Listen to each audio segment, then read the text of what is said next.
Love infinite में आपका बहुत बहुत स्वागत है। कैसे हैं आप टीनेजर्स? अगर आप टीनेज में हैं तो क्या आप यही सोचते हैं कि क्या जो मेरी गर्लफ्रेंड है वो मेरी ट्विन फ्लेम है? Can you meet your twin flame at the teenage years? Teenage years क्या है? 13 to 18, 13 to 19 आपकी टीनेज ईयर है। और इसमें क्या होता है कि टोर्नेडो ऑफ इमोशंस होता है आपका। और अगर आप ट्विन फ्लेम जर्नी में हो तो बिल्कुल टॉप पर चला जाता है आपका इमोशंस। पेरेंट्स पर आप डिपेंडेंट होते हैं 13 to 19 की एज में। क्लास टेस्ट हैं, पेरेंट्स का प्रेशर होता है, टीचर्स का प्रेशर होता है। और ऐसे में अगर ट्विन फ्लेम ट्रिगर हो रहा हो तो बेचारे कहाँ जाएं। करियर की भी टेंशन है, जॉब की भी है, आगे इंटरव्यूज़ का भी सोचते हैं, टेस्ट वगैरह हैं, कहाँ से प्रॉपर कोचिंग लेनी है, इसी में ही आप डूबे हुए हैं। तो ऐसे में क्या करें? ऊपर से आपके हार्मोन्स जो हैं वो सोने पे सुहागा करते हैं। अब ऐसे में ये ट्रिगर कर रही हैं तो इट मीन्स आप ट्विन फ्लेम जर्नी में हैं। यस, ट्विन फ्लेम जर्नी में आप टीनेज में भी मिल सकते हैं। ज़्यादा एज गैप भी नहीं हो सकता। मैंने एज गैप पे पहले वीडियो अपलोड किया हुआ है। तो एज गैप ज़्यादा भी नहीं हो सकता, कुछ मंथ्स का भी होता है। और अप टू 40 और या 50 ईयर्स तक भी जा सकता है। बहुत ज़्यादा एज गैप भी हो जाता है।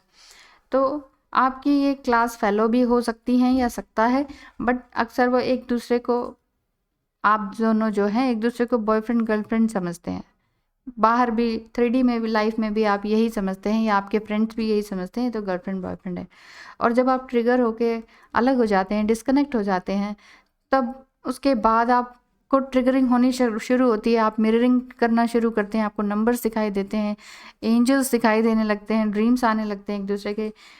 फिर कभी यूनाइट होते हैं तो सारे स्टेजेस को फिर पार करने लगते हैं। 7 स्टेजेस हैं इसकी। फिर करते करते धीरे धीरे आप स्टक कहाँ फील करते हैं? सेपरेशन की 6th स्टेज पर स्टक फील करना लगते हैं। तो डिवाइन फेमिनाइन एनर्जी को ही इसमें सबसे ज़्यादा वर्क करना पड़ता है। अगर आप 19 के हैं और आपकी डिवाइन फेमिनाइन 15, 14, 13 इसी एज में है, टीनेज में ही है, तो भी उसको बहुत ज़्यादा पेन उठाना पड़ता है क्योंकि वो डिवाइन फेमिनाइन है। और चाहे वो मेल बॉडी में भी हो तो भी उनको बहुत ज़्यादा पेन उठाना पड़ता है। वो हमेशा सैडनेस में ही रहते हैं, सोचते ही रहते हैं, ओवर थिंकिंग होती है, ऑब्सेशन रहता है आपका, हैरान परेशान, और पिंपल्स और पता नहीं क्या क्या, उनका सब कुछ बिगड़ जाता है, सब कुछ बिगड़ जाता है।